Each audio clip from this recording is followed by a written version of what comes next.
أعوذ بالله من الشيطان الرجيم. بسم الله الرحمن الرحيم. ولأضلنهم ولأمنينهم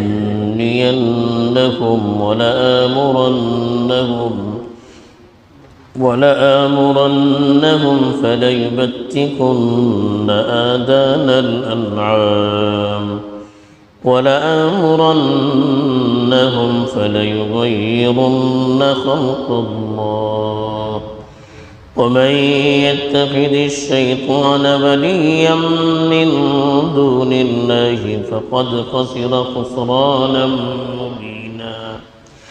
يعدهم ويمنيهم وما يعدهم الشيطان إلا غرورا. أولئك مأواهم جهنم ولا يجدون عنها محيصا. الحمد لله والصلاة والسلام على رسول الله من والاه أما بعد. کل جو آیت تلاوت کی گئی تھی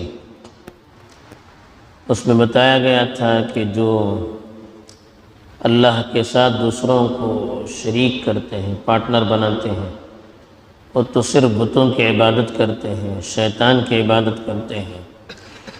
اور شیطان کے بارے میں نقل کیا گیا تھا، اس نے اللہ سے وعدہ کیا تھا کہ اس کے بندوں کے ایک حصے کو وہ گمراہ کر کے رہے گا. اب جو آیات تلاوت کی گئی ہیں ان میں شیطان نے گمراہ کرنے کے لیے جو تفصیلات بیان کی تھی ان کا تذکرہ ہے. چنانچہ ارشاد ہے وَلَأُضِلَّنَّهُمْ، میں ضرور بضرور انہیں گمراہ کر کے رہوں گا، ہدایت سے دور کر کے رہوں گا. وَلَأُمَنِّيَنَّهُمْ، اور ضرور بضرور انہیں تمناؤں میں رکھوں گا. وَلَآمُرَنَّهُمْ، اور میں ضرور انہیں حکم دوں گا. فَلَيُبَتِّكُنَّ آذَانَ الْأَنْعَامِ، وہ چوپایوں کے کانوں کو کاٹیں گے. وَلَآمُرَنَّهُمْ، اور میں ضرور انہیں حکم دوں گا. فَلَيُغَيِّرُنَّ خَلْقَ اللَّهِ، اللہ کی تخلیق میں وہ تبدیلی کریں گے. وَمَن يَتَّخِذِ الشَّيْطَانَ وَلِيًّا مِّن دُونِ اللَّهِ، جو شخص اللہ کو چھوڑ کر شیطان کو دوست بناتا ہے، فَقَدْ خَسِرَ خُسْرَانًا مُبِينًا، وہ کھلے ہوئے گھاٹے میں پڑ جاتا ہے. یہ اللہ تعالیٰ نے تفصیل بھی بتائی کہ شیطان نے اللہ کے سامنے کس طرح سے دعویٰ کیا تھا کہ میں اپنے جال میں آدم کی اولاد کو، یعنی تیرے بندوں کو پھانس کر رہوں گا. اس کے لیے انہوں نے کئی تدبیریں بتا دی. پہلی چیز تو یہ ہے کہ انسان جو بہک جاتا ہے اس کے دو طریقے ہوتے ہیں، ایک عقیدہ اور فکر کے اعتبار سے، اور ایک شہوت اور جذبات کے اعتبار سے. عقیدے اور فکر کے اعتبار سے انسان کی جو گمراہی ہوتی ہے اس کو ضلال کہتے ہیں، راہ راست سے ہٹ جانا. اور جذبات اور شہوتوں کے اعتبار سے جو انسان کی بربادی ہوتی ہے اس کو تمنا اور امنیہ کہتے ہیں، تمنا ہے. شیطان نے یہاں پہلے دو باتیں کی. وَلَأُضِلَّنَّ، کہا میں ضرور بضرور انہیں راہ راست سے دور کر کے رکھوں گا، ہدایت کے راستے سے دور کر کے رکھوں گا.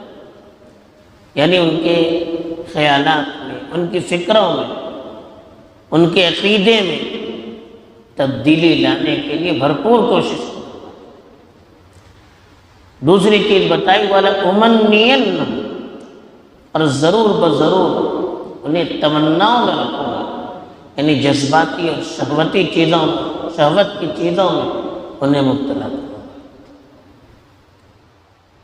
یہ دو چیزیں انسان کی بربادی کا ہتھیار ہے، جس سے انسان کو برباد کرنے میں دیر نہیں لگتی۔ عقیدہ خراب ہو جائے، فکر بگڑ جائے تو انسان مومن کہا رہتا ہے۔ شہوتوں اور تمناؤں میں انسان پڑتا ہے تو اپنی منمانی کرتا ہے اور غلط سلط امیدیں باندھے رکھتا ہے۔ شیطان یہی کرتا ہے، اس کو امیدیں دلاتا ہے کہ حشر نشر کچھ بھی نہیں ہے، یا یہ کہ بعد میں عمل کریں گے، ابھی کیا، ابھی جوانی ہے، موج و مستی کرنی ہے، بوڑھے ہو جائیں گے تو دیکھا جائے گا، فلاں چیز الگ الگ تمناؤں میں رکھتا ہے۔ اس طرح انسان راہ راست دور ہو جاتا ہے۔ پھر تیسری چیز بتائی، وَلَآمُرَنَّهُمْ فَلَيُبَتِّكُنَّ آذَانَ الْأَنْعَامِ، میں ضرور انہیں حکم دوں گا تو وہ چوپایوں کے کان ضرور کاٹیں۔ یہ عربوں میں جاہلیت میں بھی رواج تھا کہ اونٹ وغیرہ اگر اس کے 10 بچے ہو جاتے تھے تو اس اونٹنی کے کان کو کاٹا جاتا تھا اور اس کو اللہ کے نام پر چھوڑ دیا جاتا تھا۔ ایسے اس اونٹ کو بھی جس کے نطفے سے 10 بچے ہو جاتے تھے، اس کو بھی کان میں سوراخ کر کے یا کان کاٹ کے اللہ کے نام پر چھوڑ دیا جاتا تھا۔ اس طرح کی چیزیں تھی، آج بھی اس کو دوسرے طرزوں پر جانوروں کے کان وغیرہ کاٹ کر دوسرے طریقوں پر اس کو اپنی رسم و رواج کے ذریعے سے منایا جاتا ہے۔ چوتھی چیز جو بتائی، وَلَآمُرَنَّهُمْ فَلَيُغَيِّرُنَّ خَلْقَ اللَّهِ، میں ضرور بضرور انہیں حکم دوں گا تو وہ اللہ کی تخلیق میں تبدیلی کریں۔ اللہ کی تخلیق کا مطلب کیا ہے؟ اللہ نے جس مقصد کے لیے پیدا کیا اس مقصد میں تبدیلی لانا، چاہے وہ جسمانی اعتبار سے ہو یا دینی اور روحانی اعتبار سے ہو۔ جسمانی اعتبار سے انسان خوبصورتی کے لیے پلاسٹک سرجری کرتا ہے، مثلا نسبندی کرتا ہے یا جنس تبدیل کرتا ہے، آج کل ہے مرد عورت بن گیا، عورت میں اپنے آپ کو کنورٹ کرتا ہے، عورت اپنے آپ کو مرد بناتی ہے۔ تو یہ اپنے اندر تبدیلی کرنا یا اور دوسرے اعتبار سے اپنی شکل و صورت کو تبدیل کرنے کی کوشش کرنا، یہ ساری چیزیں اللہ کی خلقت میں تبدیلی ہے۔ ضرورت کی وجہ سے آدمی پلاسٹک سرجری کرتا ہے، ضرورت کی وجہ سے آپریشن کرتا ہے، تو یہ جسم کی حفاظت کے لیے، یہ منع نہیں، لیکن بے ضرورت صرف خوبصورتی کے لیے اپنی شخص و صورت تبدیل کرتا ہے، اپنی جنس تبدیل کرتا ہے یا نسبندی کرتا ہے، اولاد نہ ہو، تو یہ سب خلقت کے اندر تبدیلیاں ہیں۔ اسی طرح سے ٹیٹو کرتا ہے یا اور کوئی جو انسان اپنی خلقت کو تبدیل کرنے کے لیے بال وغیرہ چہرے کے بدن کے نکالتا ہے، اس طرح کی بہت سی چیزیں ہو سکتی ہیں جس کے ذریعے سے انسان اللہ کی پیدائشی تخلیق کے اندر تبدیلیاں کرتا ہے۔ ایسے ہی روحانی اعتبار سے انسان کو اللہ نے اپنی عبادت کے لیے پیدا کیا۔ انسان بتوں کے آگے جھک جاتا ہے، انسان کو اللہ نے شریعت کی اتباع کرنے کے لیے کہا، انسان اپنی منمانی اور دوسری چیزوں کے پیچھے چلتا ہے۔ کہ روحانی اعتبار سے جو مقصد اللہ نے اس کے پیدا کرنے کا رکھا ہے اس کے اندر تبدیلی کرتا ہے۔ کہا کہ یہ سب شیطان کے ورغلانے سے ہوتا ہے۔ پھر اللہ نے وارننگ دیتے ہوئے کہا وَمَن يَتَّخِذِ الشَّيْطَانَ وَلِيًّا مِّن دُونِ اللَّهِ، جو اللہ کو چھوڑ کر شیطان کو ولی بناتا ہے، دوست بناتا ہے، اپنا رہبر اور مرشد بناتا ہے، فَقَدْ خَسِرَ خُسْرَانًا مُبِينًا، وہ کھلے ہوئے گھاٹے اور نقصان میں رہتا ہے۔ دنیا بھی اس کے نقصان میں جاتی ہے اور آخرت میں بھی وہ ہمیشہ نقصان ہی نقصان اٹھاتا رہتا ہے۔ شیطان کیا کرتا ہے؟ یعدہم، انہیں وعدے دلاتا رہتا ہے، ایسا کریں گے ویسا کریں گے، اور شیطان کے وعدے جھوٹے ہوتے ہیں۔ وَیُمَنِّیہم، تمناؤں میں مبتلا کرتا رہتا ہے، یہ سب کچھ بھی نہیں ہے، بعد میں کریں گے، ایسا کریں گے ویسا کریں گے، یہ تمناؤں میں وہ لگا رہتا ہے۔ وَمَا يَعِدُهُمُ الشَّيْطَانُ إِلَّا غُرُورًا، اور شیطان صرف دھوکے کا وعدہ کرتا ہے۔ قرآن میں بھی آیا ہے کہ آخرت میں جب محشر کے میدان میں جمع ہوں گے تو شیطان اپنی برات کا اظہار کرے گا اور کہے گا کہ میں نے تو کچھ نہیں کیا۔ ایسے ہی دنیا میں بھی بہت سے موقع پر شیطان انسانی شکل میں آ کر دھوکہ دیتا ہے، پھر ہاتھ اٹھا دیتا ہے۔ تو شیطان کی جو تمنائیں ہوتی ہیں سب جھوٹی ہوتی ہیں، اس کے جو وعدے ہوتے ہیں وہ جھوٹے ہوتے ہیں، اس پر بھروسہ کرے گا تو انسان گھاٹے میں رہے گا۔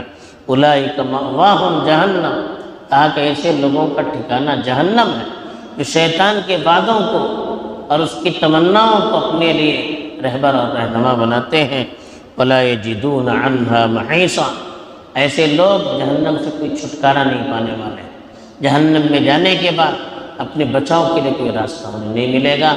بہرحال ان آیات میں اللہ نے یہ بتا دیا کہ شیطان مختلف طریقوں سے انسان کو گمراہ کرنے کے لیے، اس کے مقاصد سے ہٹانے کے لیے اللہ کے قانون اور شریعت سے، فطرت سے بغاوت کرنے پر آمادہ کرتا ہے۔ تو اس لیے شیطان کے وعدوں سے، اس کی گمراہیوں سے، اس کی تمناؤں سے اپنے آپ کو بچانا ہے۔ اور شیطان کی شکنجے میں جو آتا ہے وہ گھاٹے میں بھی رہتا ہے اور جہنم میں بھی جاتا ہے، اس سے بچنا ہے تو شریعت کے طور طریق کو ہمیں اختیار کرنا ہے اور اللہ کے بتائے ہوئے طریقے کے مطابق زندگی گزارنی ہے۔ اللہ مجھے بھی توفیق دے، آپ کو بھی توفیق دے، آمین۔ وآخر دعوانا